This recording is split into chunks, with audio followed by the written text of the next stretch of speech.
Assalomu alaykum. Bugun frezerlar bo'yicha video qilmoqchi bo'ldik, vtulkasini tushirish bo'yicha. Ustalarda hech qanaqa muammo bo'lmayapti, shablonlar zo'r ishlayapti, lekin juda ham ko'p ustalar mana shu vtulkani shuni markaziga tushirishda qiynalyapti. Natijada chiroyli, akkuratli ish chiqmayapti, ish yurmayapti. Shuning uchun video qilyapmiz. Mana hozir men o'zimga yaqin bitta usta olgan, bu frezerni olgan, hamda mana bu frezerni olgan 11.002. Arzonroq oluvdik. Mana meni o'zimniki qimmati. Endi arzon bilan qimmatining farqi bor ekan. Arzon bilan qimmat frezerning farqi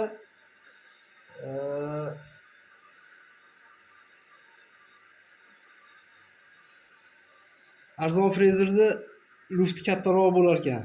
Lufti ancha bo'lar ekan lufti. Undan tashqari tushib chiqishi ham og'irroq bo'lar ekan, shaqir-shuqur qilib ishlaydi ekan. Keyin ishlayotganda qaltirab ishlaydi ekan.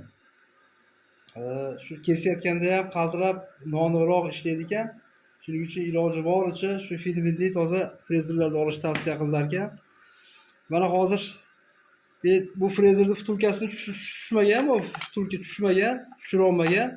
Buning sababini topdim men nimaga tushmaganligini. Mana hozir tekshirsak mana yaxshilab qotirib oldim frezerga. O'lchaganimizda bu tomoni tekis turibdi. Bu tomoni mana pasti 3 mm ga nari tomonda bo'lyapti. Mana bu yog'i tekis turibdi, teng turibdi. Bu yog'i 3 mm ga chiqib turibdi. Endi albatta bu vtulka tushmaydi. Bu holatda tushmaydi. Endi meni o'zimning frezerimga qo'ydim, hamma yo'q to'shlik chiqyapti. Bu 3 mm siljib ketyapti. Bu vtulka o'zingizga tushmaydi. Endi men nima qildim? Mana vtulkaning atrofini 2 mm olib tashladim. To'kirga olib bordimda atrofidan aylanasiga 2 mm olib tashladim. Natijada mana shunaqa o'ynaydigan bo'lib qoldi va teshiklarni ochib oldim. Mana ikki teshikni ochib oldim. Endi hozir qotirib qo'yaman. Boshqa yo'li ham bor ekan. Buni bu teshiklarni ham bu yoqqa katta qilib shayba qo'yib ham qotirsa bo'lar ekan.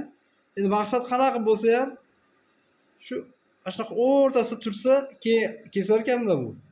Bo'lmasa kesish noaniq bo'lib qolar ekan. Mana shunaqa qilib hozir to'g'riladim. Xudo xolasa mana bugun jo'natib olaman.